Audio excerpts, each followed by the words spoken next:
Hey, guess what? It's the next video, and I reloaded. Great. I shot him in one shot. And you need to run like the fastest dude on Earth right now.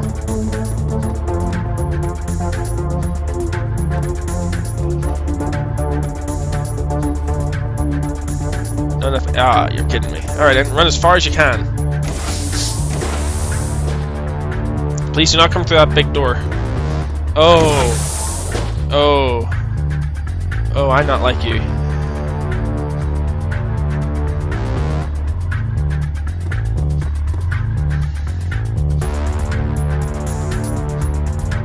That'll cost one. I'm not gonna shoot him because it does accuracy is shit. He's like right there in a hallway. I knew this was going to happen. I fucking knew it. Talk about this later, but for now, yeah, bug out. Tell me something I don't know. Iger slaps the side of the van. Pile in, people. And Demon Wolf, when we get back to the Cruise Bazaar, we're gonna have a little chat. Great. Cruise Bazaar.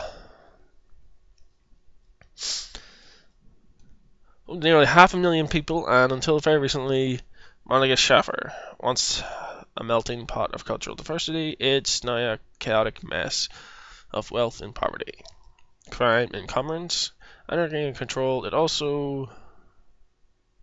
also home to your own little slice of Berlin, a neighborhood that locals call that word Cruise Bazaar.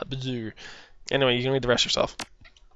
Pause the video and read it yourself.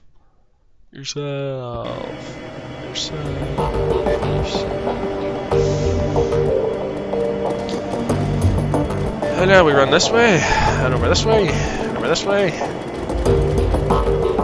And up here we go.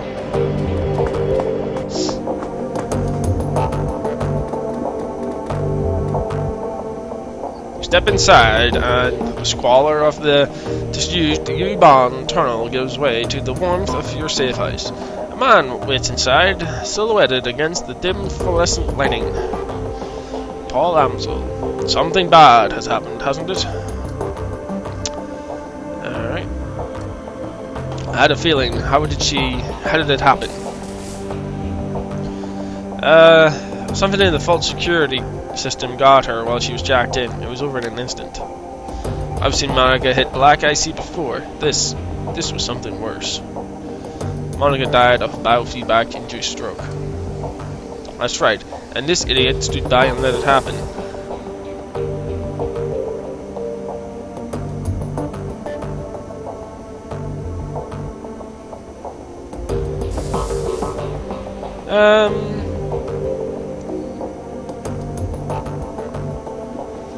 That's bullshit, Iger.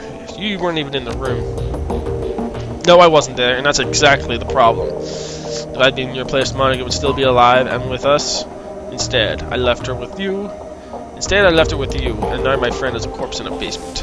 Look, Iger, Dim was right. You weren't stuck in the basement with us. You don't know how things went down in there. So do all of us a favor and shut it, okay?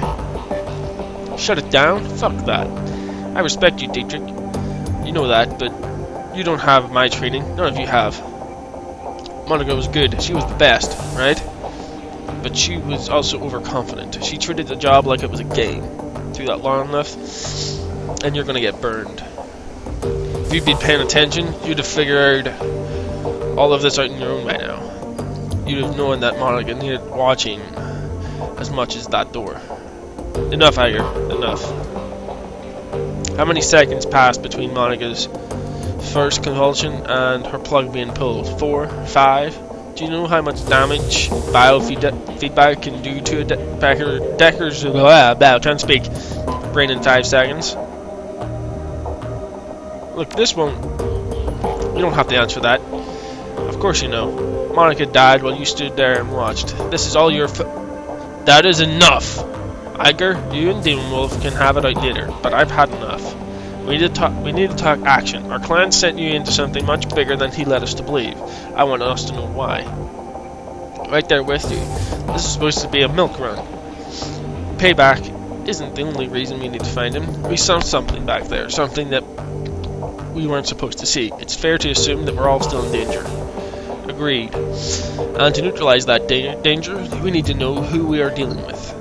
Let us review the events that transpired tonight. The smallest detail can be important, so hold nothing back. The estate was a front for whatever was going on in the basement. That much is clear. It wasn't a minor enterprise either. The facility took serious funds to build, and time. There was more to it than we saw. Places like that don't spring up overnight. And all in secret, the owners, whoever they may be, were none too pleased by your escape, I'm sure. What else did you find? After everything went to hell, we were confronted by an orc in military-grade armor. He appeared to be head of security. That is not much to go on. Do any details about this orc come to mind, and distinguishing features that I can look into? He was an older guy, for one. From the sound of his voice, I'm guessing mid to late 40s. Pretty old for an orc. And he had skin grafts. Most of his face looked like replacement material. If the grafts came from a legitimate hospital, there may be medical records. That is something. I will see what I can find out. Did you note anything else during the run that may be of value? Monica lived long enough to say a name Furschwein. She fought hard to tell us. It must be important. The Fire Wing. This is unexpected. You'll have to forgive me. This brings back many unpleasant memories. The Fire Wing? The most terrible of the great dragons. There are those who would disagree, but they never experienced the terror of living in her shadow. You're far too young to remember her, of course, but for Germans of my generation, the name Furschwein is synonymous with chaos, destruction, and death. The dragons of today are subtle creatures, full of patience and guile. Furschwein was not. After her awakening, she went on a 4-month rampage that claimed tens of thousands of lives. Those were dark days. Countless men, women, and children were slaughtered, roasted alive in their homes by a creature of legend. No hope for salvation, and no end in sight. It was hard that you cannot begin to understand. What stopped her? I can't imagine that a rampaging dragon would just go away on its own. Eventually, the Fire Wing was brought down by a man named Dr. Adrian Falclair. Well, with the help of Luftwaffe, of course, but it was experimental weapons designed by Dr. Falclair that finally pierced her hide.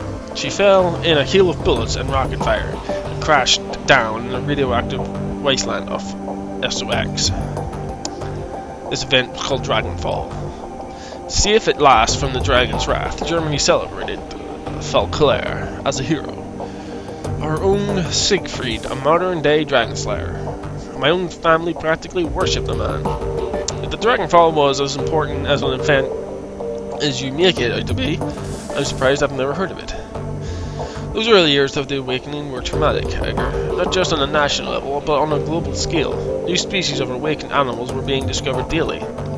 Within 2 years of the Dragonfall, the active use of magic had returned to the world, a new source of terror for a bewildered public. And in 2021, the sudden emergence of orcs and trolls gave rise to yet another wave of global panic. In light of such turmoil, is it any surprise that Dr. Falclair and the Fire Wing were forgotten? Dragons were yesterday's news. Again, all of this happened decades ago, to the best of my knowledge. The story of Furschwein is a bit of a historical trivia, and nothing more. Alright, so Monica spent her dying breath trying to tell us about a long-dead dragon. Any ideas to why? No, it doesn't make any more sense to me than it does to you. The Dragonfall is ancient history. Furschwein has been dead and gone for 42 years. But there was one thing that I do know. Whatever Monica saw, whatever she was trying to tell us, it was important. I will look into this, and I will find answers in the meantime. Did you turn up anything else of value? That's all we've got.